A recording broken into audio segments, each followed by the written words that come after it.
let's talk about Embody the Real You, because I think it is going to be, well, I don't think, I know it's going to be quite an extraordinary experience for the 8 women that choose to come onto the retreat with us, that really kind of take that time to invest in themselves and invest in making the significant changes that they want and need to make to their lives. You know, I'm as excited as you are about this because I'm so unbelievably passionate, and I know you are too, about women, you know, exploring and choosing very intentionally how they want to define their relationship with themselves, rather than, you know, simply continuing on and on and on, leaving themselves and their needs behind because of the way they've been conditioned, their, you know, their history of trauma, and the, you know, the ongoing social factors that really don't encourage women to do this type of thing. One of the fantastic things about when you and I came together and met, and there was this kind of, you know, meeting of minds and meeting of energies and meeting of skills, that actually what you and I both notice is how the women, I'll talk for me for a minute, but the women that come to me think that everything has to be done separately. You know, so, you know, I'll think about my body separately. I'll think about nurturing myself separately. I'll think about nourishing myself separately. Or I'll think about my emotions separately. I'll do the trauma work, but later on I might do the nutrition, I might do the nurturing, I might do the nourishment. And it's like, actually, any therapeutic work that I do and the work that you do, actually there is a merging together of those things. So, you know, I'm always thinking with women about not just the mind and the soul and the disconnect that they have with themselves and the loss of connection that they have with themselves through trauma and childhood trauma and CPTSD and sexual abuse, but also the kind of disconnect that they have with their bodies. The physicality, so the somatic kind of understanding how the emotions sit in the bodies, but actually the nourishment and the nurturing and the nutritional aspect, and the using your body in a way that is for you rather than against you. Yeah, I mean, obviously, I agree with everything that you've said, and also, the reality is that the more that we do nourish ourselves on that fundamental biological level, the more that we nourish the, you know, what the body needs down in the cells, the more capacity we have. I'm not saying it's easier to move through, you know, previous experiences and to metabolize them and, you know, move through and pass them, but it definitely is going to help. Whereas if we are existing on, you know, too much caffeine, too much refined sugar, collapsing into a heap at the end of every day, because we aren't doing that piece of the work, in inverted commas, then we kind of perpetuate that cycle of everything being really, really hard. Mm-hmm. And everything's still being disconnected. I only had a conversation that relates to this morning with a one-to-one client about how women are not only brilliant at ignoring the messages from their body, but they're also often, when they get to a point where they are starting to recognize that those messages are actually for them, that also then putting together the emotional part of that is sometimes more challenging. So even with this particular client, and we've been working together for a number of years, she now, if she has a physical injury, for instance, would stop and rest and, you know, proactively just scale things back. But there was recently a situation where she hadn't been very well physically, felt she was better, and even though she had an emotional kind of outburst in inverted commas that she didn't really know specifically what it was about, through the course of the week after she'd been unwell, she decided to go and do a run, like a 10-kilometer event she'd signed up for. And she didn't go fast. She was like, I didn't try to do a personal best or anything like that. But in hindsight, had I had a back injury, which I previously would have ignored, I would now have honored my body and said, right, I'm not going to do that. But because it was just an emotional issue, she ignored it, did the event, and then was confronted with something very, very significant that, you know, led to an acute situation where I had to tell her to go to the GP and make sure that we ruled out a few things. So as you say, these disconnects are... They're there. They're a fragmentation, and I was listening to you, and I was thinking about a current client of mine who is in her late 40s. She's actually a what do they call a PT? What do they call a personal trainer, and long-standing childhood trauma. You know, came to me with what's called trichotillomania, but was kind of talking to me about her body as well. And she said, you know, and maybe it's menopause, and maybe it's this, and maybe it's that. And we did a piece of release work, inner child kind of visualization, connecting back to the self, you know, looking at the wounded parts and being able to acknowledge that they're there, and letting the protective behaviors know it's all right, thank you for keeping us alive, but we can do something different now. And actually after that session, which was incredibly powerful, I mean, I've been doing this for 23 years, so I came away from it extraordinarily emotional. I sat in my garden and I could feel it, you know, it was, and I was tearful, but in a good way for her, you know, that this release happened, because what she turned around and she said, I could physically feel the change.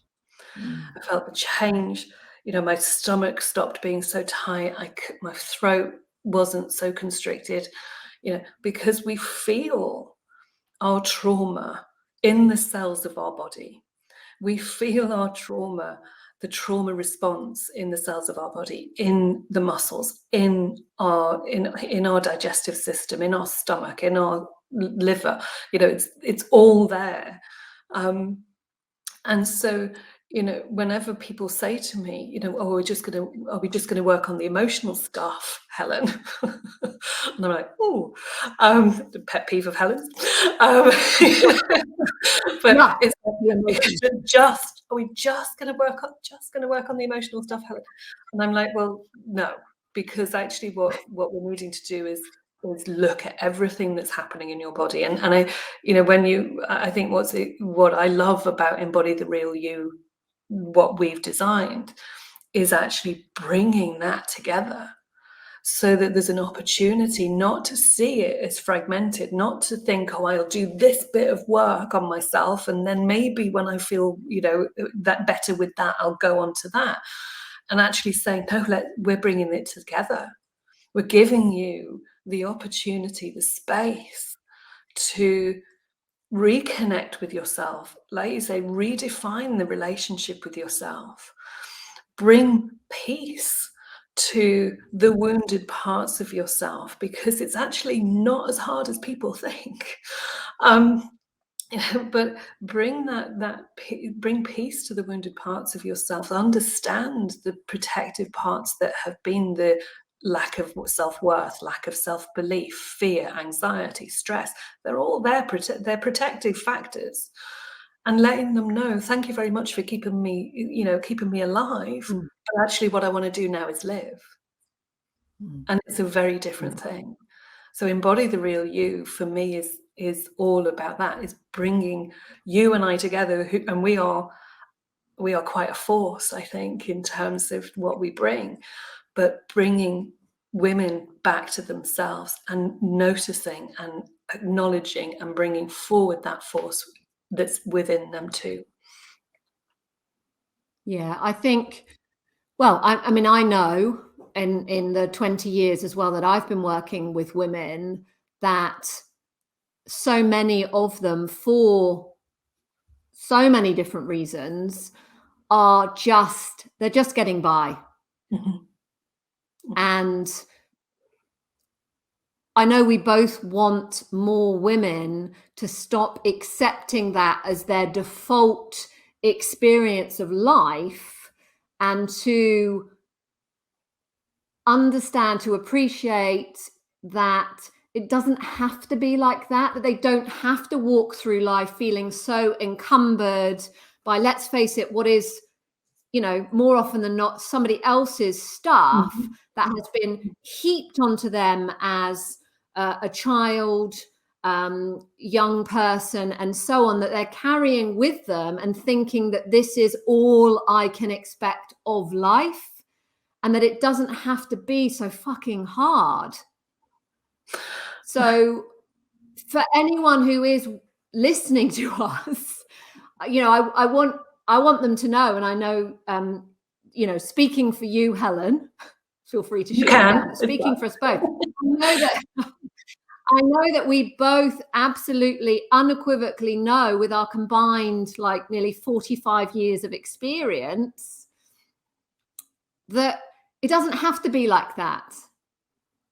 It really doesn't have to be. And you can allow yourself to flourish. And we're here to give you permission to redefine your identity in a way, to have a look at what you truly value, to redefine, your version of success, because I know we both see so many women who are caught up in this very, masculine, patriarchal definition of success. And that's not to say that you can't have things and you can't have money. And if you want those things, you should have all of them. But exactly what you've kind of already said, Helen, is that the issue is that so many women leave themselves behind and aren't really living out their own definition of success, and don't even know what that is. So how can they possibly embody it? Unless or until you know. Yeah. And you're absolutely right. I mean, you and I have had so many conversations about this. I think that it probably should be a show in its own right. But that we see, and the women that come to me, and I'm sure the women that come to you are exactly like this, but I see it. I see women doing, and I see the doing, reaching for this, reaching for that, not necessarily the shiny object syndrome, but the just reaching. If I do the next big thing, then I'll feel like this about myself. Oh, hang on, it didn't make me feel like that about myself. Let me try that. Let me try that. Let me try that. And when you keep on doing that, like you've said, where's you? Where is she? She's where? So I encourage, I invite women to not necessarily stop the doing. Absolutely, go for what you want to achieve. Absolutely, I get that. But don't leave yourself behind. Don't sacrifice yourself for the next big thing, because the next big thing isn't going to connect you back with yourself, isn't going to heal the wounded parts of you, isn't going to bring love and dignity and safety and respect to the part of you that's in pain. You get to do that, Yeah. And I think, I say I think, again, I think you and I both know this, that one of the reasons that there is so much of this perpetual doing is because when you have experienced trauma, when you are in some ways a product of this very, masculine energy, patriarchal approach to life, your nervous system is primed in a way that almost you don't know how to settle yourself down. You don't know how to soothe yourself. And even for people who haven't experienced, horrific type trauma, when it comes to becoming emotionally fluent, for instance, we don't usually, within the construct of our society and our parenting, we probably haven't had the opportunity to create that emotional fluency whereby when we do feel something, when I think about when I was a child and I still have to kind of intervene with myself, with my own children with this, when something goes wrong and they are hurt in some way, the response is often, you're okay, you're okay, which doesn't allow the space to then be able to be with an emotion, and it doesn't send the message that it's okay to stop and feel that. And what we need to do is just to push through and be okay and to move on to the next thing. And then what happens is, and this is something that I see very commonly in my work, is that by ignoring the emotion, for the different reasons that, we haven't been encouraged to have that space around them and to be curious and, compassionate with ourselves, that we end up soothing ourselves in ways that are really dysfunctional. So, that's where I guess, shopping habits sometimes can be an issue. Disordered eating is a huge one. So many women have such a messed up relationship with food, and then you see those things, and I may be moving into the pet peeve territory here, but you see those, things on Facebook where someone announces, oh, well, you can be successful and eat chocolate for breakfast. And that may very well be true. But at the same time, there's a chance that that person is just soothing themselves from the get-go because they don't know how else to give themselves what they need and give their disordered, dysregulated nervous system the opportunity to quiet itself and just be. Because exactly that, I mean, trauma, we have to remember is yes, the experience was traumatic, but it's the response that we have within ourselves that is the trauma. And so whether our central nervous system is in fight, flight, freeze, or fawn, what it is a perpetually revved engine that is constantly, you've got the foot on the revving, you're keeping on going, you keep on going, you can't take it off the gas. What would happen? And so what I struggle, we're delving into the pet peeves again. What I struggle with, or I get cross about, don't get angry, I rarely get angry, but I get cross about, is hearing and seeing people saying to only keep positive, to try and think about the positive, think positively. Actually, that's can be, it can be helpful, but when you are experiencing this revved engine all the time, and all you're being told is think positive, think positive, think positive, what you're doing is you're denying the emotions which have a validity within you. And that validity is that every emotion has a place. Every emotion has a message. Every emotion is signposting you to a need. And if you continue to deny that need, you are denying yourself. And that those emotions will then sit in your body, in your mind. Your engine will be continuously revving, and you're only in survival mode. When you listen to your emotions, when you acknowledge, when you say, when you accept, I have this emotion and it's a valid emotion. And let's explore with curiosity what's behind that mainframe emotion. So what's behind sadness, what's behind anger, what's behind fear? Then you look at a very complex set of emotions, but which we have to give voice to.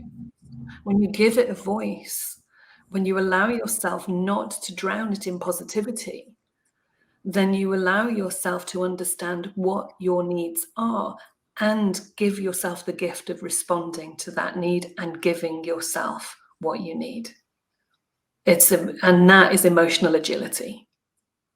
And with emotional agility, you can move forward through rather than sitting in denial of who you are and what you want to be, and denial of the self. And so, I think what Embody the Real You, bringing it back to what we're bringing for these women, is a combination of that. Now, are we saying that they will have this amazing emotional agility by the end of four days? No, but what they will have, what you will have as women, if you're watching this and thinking, I want to spend 4 days with these women, I want everything that they've said is everything that I want to start doing for myself. Then what we're bringing to those 4 days is the foundations for you to take it forward and to give yourself the gift of inviting yourself to emotional agility, inviting yourself to nourish yourself, to understand yourself, to reconnect, to redefine your relationship with yourself in mind, body, and soul, physiologically, biologically, nourishing, nurturing, and emotionally and psychologically.